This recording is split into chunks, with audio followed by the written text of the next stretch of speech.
début, vous disiez que metteur en scène, c'était pas un métier, que c'était pas un métier qu'on apprenait. Quand vous avez fait Le Beau Cerf. Je disais qu'il fallait 4h30 pour faire un premier film. Enfin, pour apprendre à faire un premier film. Pour apprendre le premier. Oui. Mais après, il y a quand même des choses qu'on apprend et qui vous servent. Oui, c'est-à-dire que... Mais on a l'indulgence du jury avec le premier film et avec le second aussi. Ça commence à devenir dangereux à partir du troisième. Quel genre de film est-ce que vous voulez faire? Des films révolutionnaires, bien sûr. Cécile Mestre-Chabrol, bonsoir. Bonsoir. Votre maman a été la dernière épouse de Claude Chabrol. Vous étiez petite et on peut dire que vous ne l'avez plus jamais quitté par la suite. Là, on vient de le voir, c'était en 1966 dans une émission Les Écrans de la Ville. Il est interrogé par Pierre-André Boutang. Claude Chabrol est mort le 12 septembre 2010. Entre son premier film et le dernier, Bel Ami, il y a 50 ans. 50 ans de cinéma français. Et même si Claude Chabrol est associé à la Nouvelle Vague, on peut dire que c'est 50 ans de cinéma chabrolien.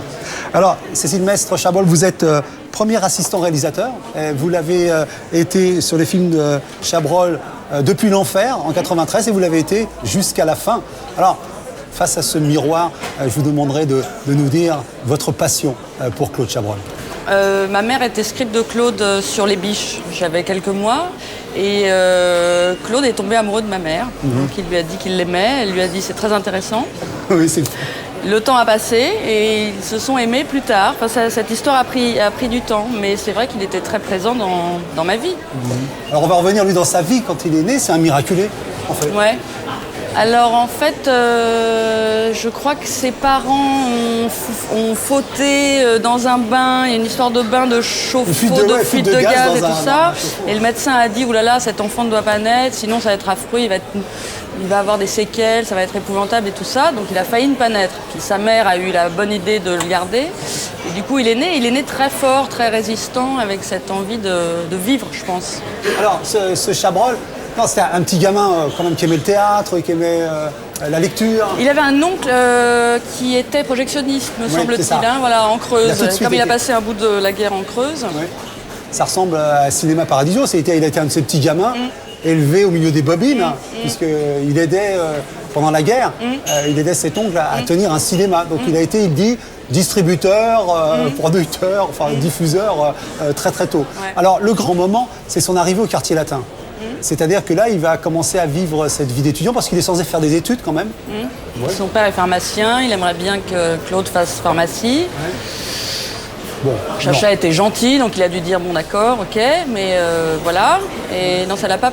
Il a essayé passionné. 2 fois. Hein, ouais, ça l'a pas passionné. Bon, il fait du droit, il essaie la pharmacie, ça va pas.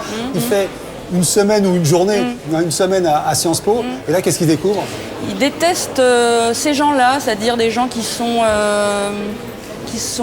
perméables au pouvoir, au paraître, à ce qu'on pensait, ce qu'on veut faire croire qu'on est, etc. Et ça a été très fort dans ces films. Il y a quand même, je ne sais pas si il vous avez parlé, la Corpo, c'est-à-dire qu'il est étudiant en droit, et il y a un endroit où il va, où il s'amuse bien, c'est la Corpo, qui est le syndicat de droite en droit, c'est presque redondant, dans lequel il y a un personnage qu'il aime beaucoup. Donc c'est Le Pen. Il a été copain avec Jean-Marie Le Pen, ils avaient 20 ans, et Chacha disait toujours que ça l'amusait beaucoup que ce type qui prenait l'ordre, hein, l'ordre de l'extrême droite, l'ordre et tout ça, était le plus grand fouteur de merde à l'époque. Oui. Après, ça l'a un peu suivi. Comme j'ai lu dans un article il n'y a pas longtemps, son ami Le Pen, quand même pas exagéré. Non.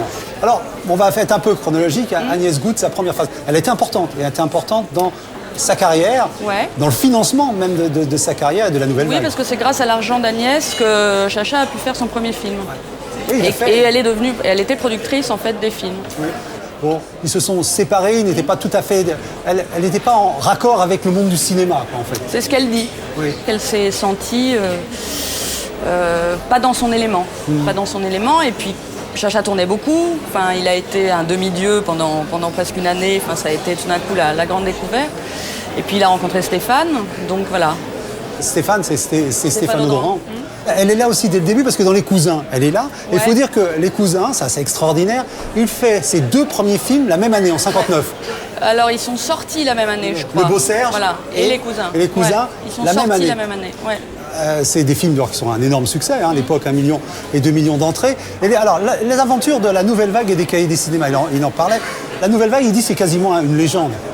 Il disait surtout que ce qui avait fait la Nouvelle Vague, c'est qu'ils étaient sortis dans la rue. C'est qu'ils étaient contre les films à papa, ce qu'ils appelaient les films à papa, c'est-à-dire des films faits par des metteurs en scène qui étaient assez âgés et qui tournaient en studio beaucoup. Voilà. Eux ont sorti, ont fait des films avec des moyens plus légers et ils sont sortis tourner dans la rue.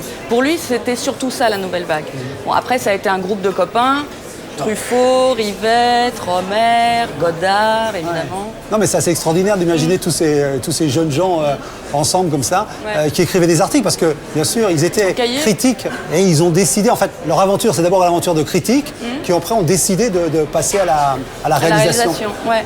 Alors, dans ce film, quand même, il faut quand même dire le premier film, Le Beau Serge, parce qu'il est important dans la mesure où il est enraciné dans sa jeunesse, dans le village de sa jeunesse. À Sardan, ouais. Ça se passe à Sardan où il avait passé une partie de la guerre, parce que sa mère, Madeleine, était de là-bas. Et Quand la bête meurt, alors là on est dans des films cruels, la côté, la dure. Que la bête meurt, c'est magnifique parce que d'abord il y a des acteurs magnifiques, il y a Michel Duchossois, Jean-Yann, Caroline Cellier. Bon. Donc c'est un type dont qui se balade, enfin son môme part se balader, un petit garçon part se balader. Ce petit garçon se fait rentrer dedans par une bagnole, il meurt. Et le père, donc qui est joué par Duchossois, se met en tête de retrouver l'assassin parce qu'il ne supporte pas. Il le retrouve et il s'installe dans cette famille. Et c'est là que ça devient évidemment intéressant. Et il va comme ça. Alors il y a un film qui est un peu étonnant. Enfin, c'est Dr Popol avec Belmondo. Déjà le titre.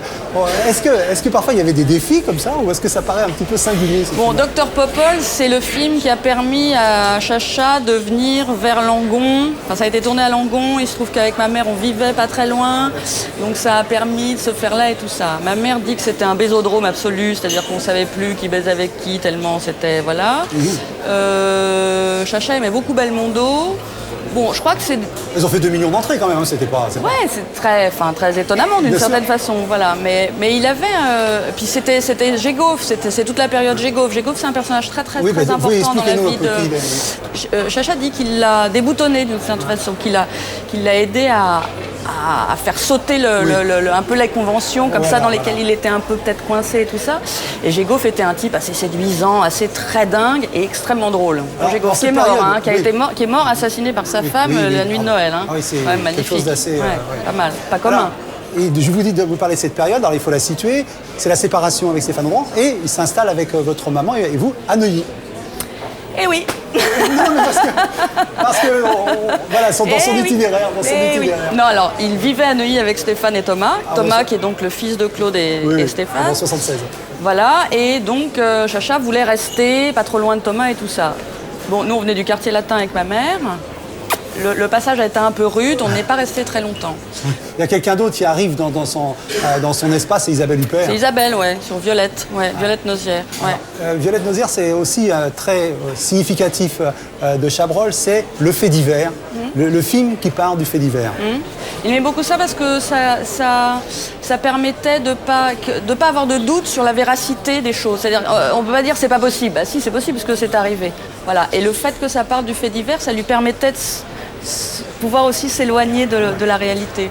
Alors, faut venir, on va faire une petite parenthèse sur les tournages. Les rituels de tournage, il avait un certain nombre de rituels.